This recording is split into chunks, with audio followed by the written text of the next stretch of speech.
अस्सलाम वालेकुम एवरीवन। और आज की इस वीडियो में हम लोग बात करेंगे डिजिटल सैट के लिए पढ़ना शुरू कैसे करें। अक्सर बच्चे जो मेरे पास आ रहे हैं उनका एक ये सवाल है, ऑनलाइन भी जो डिस्कशंस हो रहे हैं उनमें यही एक सवाल है कि सर ठीक है सैट चेंज हो गया है, ये बहुत सारी चीज़ें हो गई हैं, मगर अब इसके लिए पढ़ना स्टार्ट हम कैसे करें। ठीक है, तो आज मैं आपके साथ कुछ 5-6 ऐसे स्टेप्स शेयर करूंगा इंशाल्लाह कि आप अगर डिजिटल सैट की तैयारी करने जा रहे हैं तो आप अगर इन स्टेप्स का ख्याल रखते हैं तो it will be very fruitful और इंशाल्लाह आप इस चीज़ में भी कामयाब होंगे कि आपका स्कोर भी बढ़ेगा विद टाइम। ठीक है, नाउ देखिए, पहली चीज़ जब आप सैट के लिए जाते हैं ना, जब आप डिजिटल सैट के लिए जाएंगे, the first thing is that you have a clear why. Right, आपका जो वाई है वो बिल्कुल आंसर्ड होना चाहिए, आपको पता होना चाहिए कि यार आप ये क्यों दे रहे हैं। ऑब्वियसली इसका जो जवाब है वो यही है कि आप कॉलेज और यूनिवर्सिटी एडमिशन्स के लिए SAT दे रहे हैं। ठीक है, now once you have this sorted out तो अब आपको ये पता होना चाहिए कि आपका टारगेट स्कोर क्या है। Right, so if you are preparing for the SAT and if you are not clear with your target score, right, it's going to be a very difficult journey because you won't know where you have to go, right? So 1400, 1500, 1600, maybe whatever, जो भी आपका target score है, 1270 है, 1300 है, जो भी आप समझते हैं आपका एक टारगेट स्कोर है, उसको आप फिगर आउट कर लें।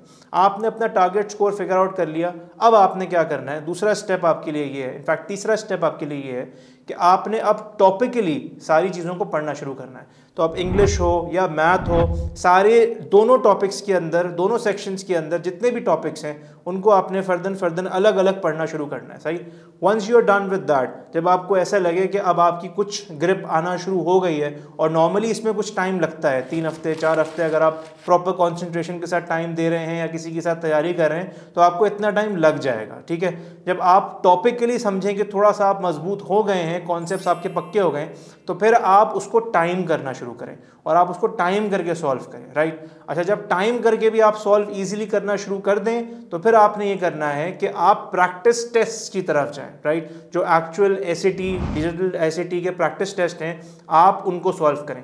Now this is the most crucial step of your preparation. Why?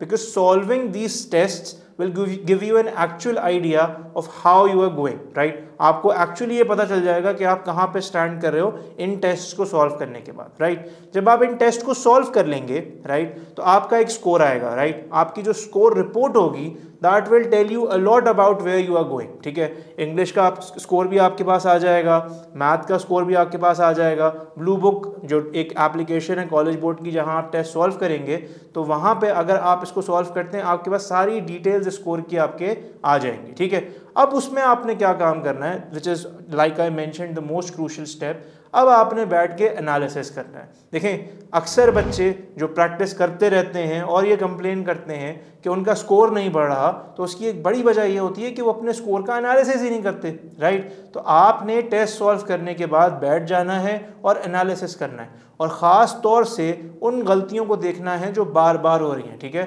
You have to focus on your recurring errors. ठीक है, जो एरर्स और मिस्टेक्स आप बार बार कर रहे हैं, फिर आपने क्या करना है, इन एरर्स का एक लॉग मेंटेन करना है। यार मैं मिसाल के तौर पे मीन मीडियन मोड में ज़्यादा गलती कर रहा हूँ, मैं स्टैंडर्ड इंग्लिश कन्वेंशन में बाउंड्रीज में ज़्यादा गलतियाँ कर रहा हूँ, जो भी आपके XYZ टॉपिक्स हैं, मैं कमांड ऑफ एविडेंस में ज़्यादा गलतियाँ कर रहा हूँ, तो उन सारे टॉपिक्स को आप अलग लिखते चले जाएं। ठीक है, उनके ऊपर आप दोबारा फोकस करें, उनके क्वेश्चंस को टॉपिकली आप दोबारा सॉल्व करें, और फिर आप दोबारा प्रैक्टिस टेस्ट के ऊपर आए, अगेन फिर रिकरिंग एरर्स को निकालें, फिर उन पर मेहनत करें, फिर टेस्ट में आए।